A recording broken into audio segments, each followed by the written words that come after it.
किसी गाल को इसलिए हमारे को चौधरी जी एग्रीकल्चर मिनिस्टर मैं बोल नहीं पाता हूँ, बस इतना ही अंतर है क्योंकि मेरी देखिए गुरदासपुर जिले के अंदर जो अतिवृष्टि हुई है, बाढ़ आई है, उससे बहुत बड़ा नुकसान हुआ है। किसानों की फसल तो बर्बाद हुई है, पशुओं के लिए भी बहुत बड़ी तकलीफ हुई है, कई घरों में दरारें भी आई है और बहुत बड़ा नुकसान हुआ है। इसलिए प्रधानमंत्री जी का यह है कि भाई वहाँ जाइए, मौके पर क्या स्थिति है, कैसे हम उनकी भरपाई कर सकते हैं और बार बार ये जो बाढ़ें आ रही है उसका स्थायी निदान कैसे हो, उसके बारे में भी आम जन के बीच में जाकर, जनता के बीच के अंदर जाकर उनसे उनका व्यू ले कि कैसे इसकी वो स्थायी निदान हो सकता है। तो बार बार किसान को नुकसान नहीं हो, कहीं जानहानि नहीं हो जाए और एनिमल पशुओं का है और कई तरह की जो समस्या है उसका निदान कैसे किया जाए उसके बारे में मुझे यहाँ भेजा गया है। और जितना भी जो नुकसान हुआ है, हम चाहते हैं कि केंद्र सरकार और राज्य सरकार मिलकर उन किसानों की मदद करें ताकि उनको नुकसान हुआ उसकी भरपाई हो सके और स्थायी निदान कैसे हो उसके बारे में कार्य योजना बनाकर आगे प्लानिंग करके इस काम को करें ताकि बार बार जो ये नुकसान हो रहा है वो नहीं हो, क्योंकि जलवायु परिवर्तन हो रहा है तो इस स्थिति में और ज्यादा अतिवृष्टि और बाढ़ आने की जो खतरे हैं उसे कैसे निपटा जाए और जनता को कैसे राहत दी जाए, इसके बारे में मैं आज यहाँ गुरदासपुर जिले में आज मैं आया हूँ। सभी से चर्चा करी है, सभी हमारे जनप्रतिनिधि भी है, सब हमारे पार्टी के पदाधिकारी भी है, सभी अधिकारी भी है, सभी से राय सुमारा करके हम मिलेंगे और चर्चा करेंगे, चर्चा करके और हम क्या इसके लिए बेहतर कर सकते हैं उसके लिए काम करेंगे।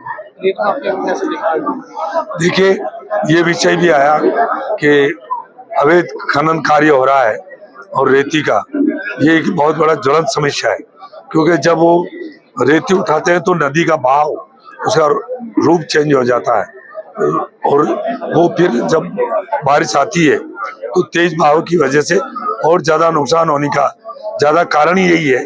तो हम चाहेंगे कि जो अवैध बजरी खनन हो रहा है उसको रोका जाए और सरकार इसके लिए उनको पाबंद करे कि किस जगह से रेती उठानी है, किस जगह से नहीं उठाए, इसके बारे में उनको पाबंद करे और नहीं तो उनके साथ सख्त उनके कार्रवाई हो ताकि जनता को तकलीफ नहीं हो और इस जो नदी का जो बहाव है उसका रूप का चेंज नहीं हो ताकि उस खतरे से बचाया जा सके। बाढ़ आने का कारण हो रहा है उसके बारे में देखिए क्लाइमेट चेंज हो रहा है, वर्षा जिस स्टेट से मैं आता हूँ पहले बहुत कम वर्षा होती थी, आज राजस्थान में बहुत, मैं कह रहा हूँ पहले से चौगुनी बरसात हमारे राजस्थान में हुई है। तो ये जलवायु परिवर्तन हो रहा है, जहाँ बाढ़ें आ रही थी आज आसाम में चेरापूंजी वहाँ कम बारिश आ रही है, जहाँ कम वर्षा हो रही थी वहाँ ज्यादा आ रही है। पंजाब है ये तो वैसे नदियों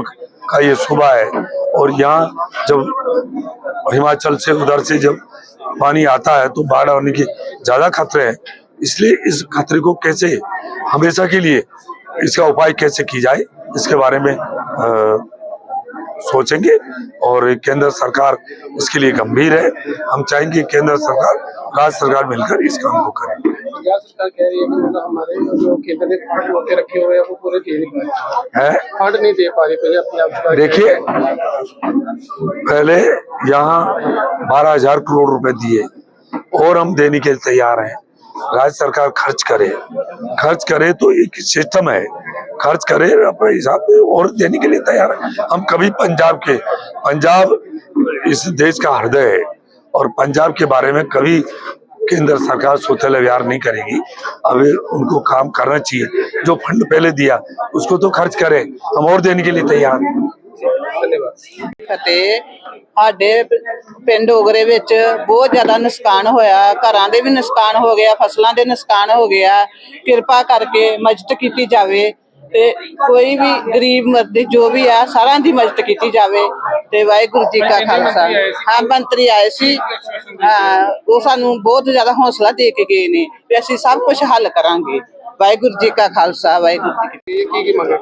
ਸਰ ਸਾਡੀ ਮੰਗ ਤੇ ਇੱਕੋ ਹੀ ਹੈ ਕਿ ਅਸੀਂ ਸਰਕਾਰਾਂ ਨੂੰ, ਸੈਂਟਰ ਸਰਕਾਰ ਨੂੰ ਵੀ ਕਹਿੰਦੇ ਆ ਕਿ ਪੰਜਾਬ ਸਰਕਾਰ ਨੂੰ ਵੀ ਕਹਿੰਦੇ ਆ ਕਿ ਤੁਸੀਂ ਰਾਜਨੀਤੀਆਂ ਨਾ ਕਰਿਆ ਕਰੋ ਹਰ ਟਾਈਮ ਤੇ। ਤੁਸੀਂ ਇਹ ਵੇਖਿਆ ਕਰੋ ਕਿ ਤੁਸੀਂ ਇਹ ਜੇ ਤੁਸੀਂ ਚਾਹੁੰਦੇ ਹੋ ਕਿ ਕਿਸਾਨ ਖੁਸ਼ਹਾਲ ਹੋਣ ਤੇ ਇਹਨਾਂ ਦੇ ਜਿਹੜੀਆਂ ਪ੍ਰੋਬਲਮ ਹੈ ਉਹਨਾਂ ਦੇ ਉੱਤੇ ਗੌਰ ਕੀਤੀ ਜਾਵੇ, ਕਿਉਂਕਿ ਰਾਜਨੀਤੀ ਕਰਨ ਵਾਸਤੇ ਬਹੁਤ ਟਾਈਮ ਹੁੰਦਾ ਹੈ, ਉਹ ਇਲੈਕਸ਼ਨ ਦੇ ਟਾਈਮ ਦੀ ਕਰਨੀਆਂ ਚਾਹੀਦੀਆਂ। ਲੇਕਿਨ ਇਹ ਜਿਹੜੀਆਂ ਸਰਕਾਰਾਂ ਨੇ ਉਸ ਟਾਈਮ ਤੇ ਸਾਨੂੰ ਕਹਿੰਦੀਆਂ ਕੋਈ ਪਰਵਾਹ ਨਹੀਂ, ਤੁਹਾਡੇ ਇਹ ਕਰ ਦਾਂਗੇ ਉਹ ਕਰ ਦਾਂਗੇ। ਲੇਕਿਨ ਅਸੀਂ ਦੇਖੋ 2007-8 ਦੇ ਤੁਰੇ ਦੇ ਆ, ਲੇਕਿਨ 2023 ਦੇ ਵਿੱਚ ਆ ਕੇ ਨਾ ਚਲੋ ਸਾਡੇ ਨੋਟੀਫਿਕੇਸ਼ਨ ਜਾਰੀ ਹੋਏ, ਇੱਕ ਮਤਲਬ ਵੀ ਪਾਣੀ ਦੇ ਨਿਕਾਸ ਵਾਸਤੇ ਇਹ ਤੁਸੀਂ ਜਿੰਨੀਆਂ ਵਧੀਆਂ ਕੋਈ ਨਿਕਾਸ ਨਹੀਂ ਇਹਦੇ ਵਿੱਚ ਬਰਾਬਰ ਚੱਲ। ਇਸ ਕਰਕੇ ਇਹਨਾਂ ਨੇ ਨੋਟੀਫਿਕੇਸ਼ਨਾਂ ਤੇ ਕੋਈ ਗੌਰ ਨਹੀਂ ਕੀਤੀ, ਕੋਈ ਇਹਨਾਂ ਨੇ ਮਤਲਬ ਵੀ ਸਾਡੀ ਨਹੀਂ ਸੁਣੀ ਤੇ ਇਸ ਕਰਕੇ ਜਿਹੜਾ ਪਾਣੀ ਹੈ ਉਹ ਸਾਡੇ ਬਹੁਤ ਜ਼ਿਆਦਾ ਆਇਆ।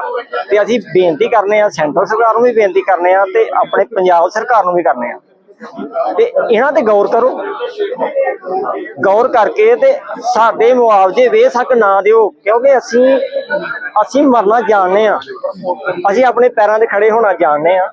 ਲੇਕਿਨ ਤੁਸੀਂ ਥੋੜਾ ਜਿਹਾ ਸਾਡੇ ਹਮਦਰਦ ਹੋ, ਇਹਨਾਂ ਦੇ ਜਿੰਨੇ ਪਾਣੀ ਦੇ ਨਿਕਾਸ ਹੈ, ਡਰੇਨਾਂ ਜਿਹੜੀਆਂ ਸਾਫ਼ ਕਰਾਓ ਤੇ ਇਹ ਜਿਹੜੀ ਕੰਧ ਕੱਢੀ ਹੈ BSF ਦੁਆਰਾ ਉਹਦੇ ਤੇ ਗੌਰ ਕਰੋ ਤੇ ਰਾਵੀ ਦੇ ਵਹਾਅ ਨੂੰ ਜਿਹੜਾ ਘੱਟ ਕਰਨ ਵਾਸਤੇ ਮਤਲਬ ਕੋਸ਼ਿਸ਼ ਕਰੋ। ਇੰਨੀਆਂ ਬੇਨਤੀਆਂ ਕਰਨੀਆਂ। ਵਾਹਿਗੁਰੂ ਜੀ ਕਾ ਖਾਲਸਾ, ਵਾਹਿਗੁਰੂ ਜੀ ਕੀ ਫਤਿਹ।